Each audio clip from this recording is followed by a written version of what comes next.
Ilang senador ang nakatanggap na rin umano ng dagdag pondo para sa kanilang mga proyekto bago pa ang impeachment ni dating Chief Justice Renato Corona. Hindi naman malinaw kung galing ang pondo sa kontrobersyal na Disbursement Acceleration Program o DAP. Balitang hatid ni Jam Sisante.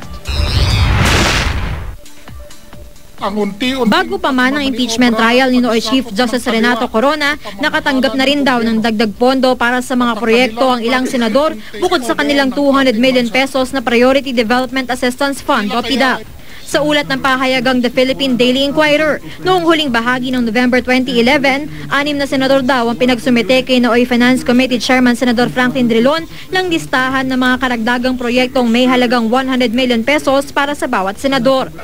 Mga kaalyado raw sila ni Pangulong Aquino na sina Senador Alan Peter Cayetano, Ralph Recto, Antonio Trillanes IV, TG Ginggona, Serge Osmeña at Kiko Pangilinan. Sabi ni Drilon, hinugot ang pondo para sa mga proyekto mula sa savings ng gobyerno para makatulong sa pagpapalago ng ekonomiya.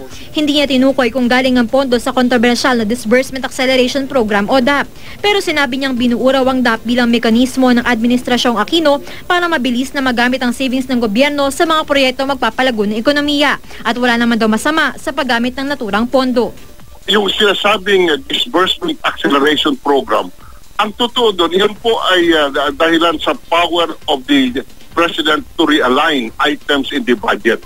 These were releases in order that the spending program of the government will be met. Si Osmeña, hindi na raw tinanong noon kung saan galing ang pondo at hindi niya raw alam noon na meron palang DAP ang gobyerno. Sabi naman ni Trillanes, hininga ng kanyang opisina ng listahan ng mga proyekto at sumunod sila. Nakinabang daw ang publiko sa mga proyektong makikita pa raw sa kanyang website. Paglilinaw ni Drilon, hindi lang 6 na senador ang hininga niya ng listahan ng mga proyektong papondohan ng savings ng gobyerno. Pagkaalam ko lahat yan ay kasama. Of course, I have no record at this time, but sa pagkaalam ko lahat kasama yan. Hiningi ni Drilon ng mga listahan ng proyekto ilang linggo bago bumoto ang Kamara para i-transmit sa Senado ang Articles of Impeachment laban kay Corona noong December 12, 2011. Pero sabi ni Drilon, there was no impeachment complaint before us at that time. I cannot remember if it was in the House already, but it's possible na wala pa rin doon sa House. Kaya yung insinuation na yan, I'm pretty sure.